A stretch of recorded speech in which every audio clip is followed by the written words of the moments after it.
Yo! 24 bar smart challenge! Accepted!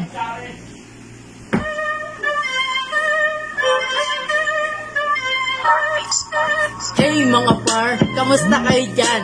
Sana ang sagot nyo ay okay lang naman. Kayo magsiupo at kayo aking aawitan. In 3, 2, 1.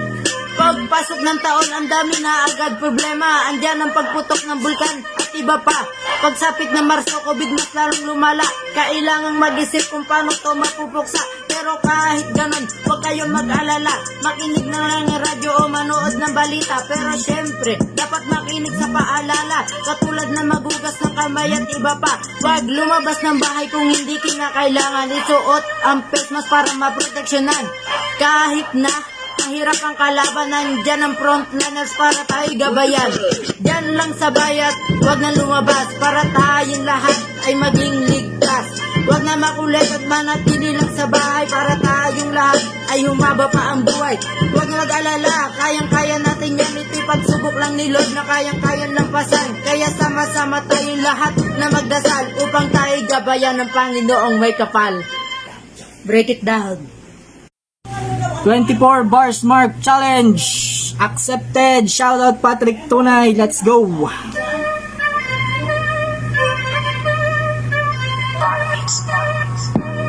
Coronavirus, yo, kailan ka ba mawawala? Mga tao tuloy wala nang magawa. Mga trabaho namin natigil na bigla. At mga estudyante ang pasok ay wala. Coronavirus, yo, aagrabe na to, buong mundo na nga ang apektado mo. Ang kalabanin kay di talaga biro, pero makukuha rin namin ang pupuksa sa'yo.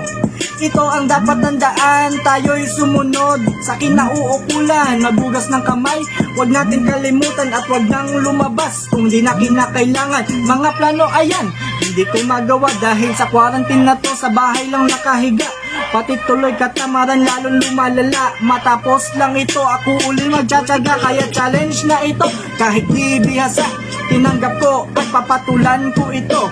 At ang coronavirus, kahit siya'y nandito, patuloy lamang ating laban, matataposin ito. Kahit higit sa lahat, huwag natin kalimutan ng poong may kapal na palaging nandiyan. Patuloy lang manalig, kasama sa tundasalan. Naniniwala akong di niya tayo pababayaan. Break it down. Hey yo, what's up guys? 24 bar smart beat challenge. This is the part 2. Let's do this, come on.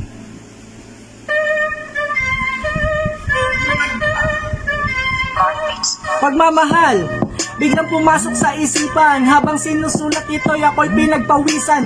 24 bara muli kong sinubukan. Anyayahan ka muli na ito'y pakinggan. Ngunit teka muna, wait, paksay ating balikan. Ating pagmamahalan ay huwag sanang kalimutan, lalo sa panahong to.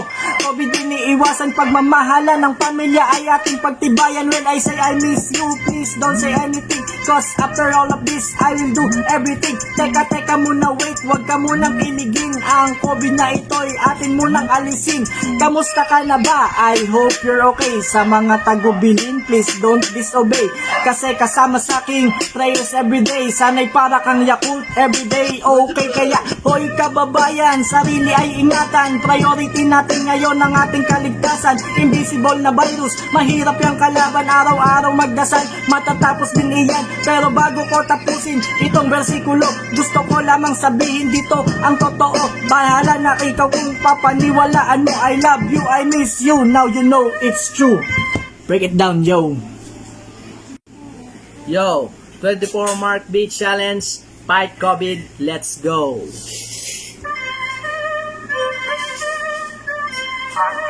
Kamusta mga kababayan? Anong ginagawa nyo? Tumimo lang sa bahay at makinig na lang ng radyo upang mapanatili lang ang ating kaligtasan. Kasi kung di mo susundin, ikaw din tatamaan. Lumaganap ang balita. Ang COVID ay kumalat, kaya nakagawa ako ng gantong mga sulat. Hindi magdadalong isip na sa inyo'y ipakalat. Di man malupit ang berso pero aking ibabanat. Pero teka muna, wait, di pa tapos ang banat.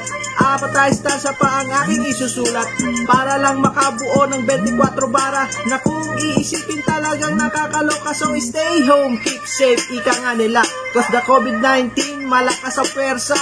Yung nakikita nga Mahirap ng kalaban, invisible na yan, so lalo mahihirapan. Kaya ito ang payo ko sa inyo kapatid, sundin na lang ang utos sa inyong ipabatid. Lumipas man ang araw ng ating pagkasabik, sundan na lang ito at ating itangkil. Ngayong iisang istansa na ang aking ibabara, sundin na lang ang utos at wala ng teka-teka. Dahil si bro lang ang may alam ng lahat, huwag nating kalimutan sa kanya magpasalamat. Yeah!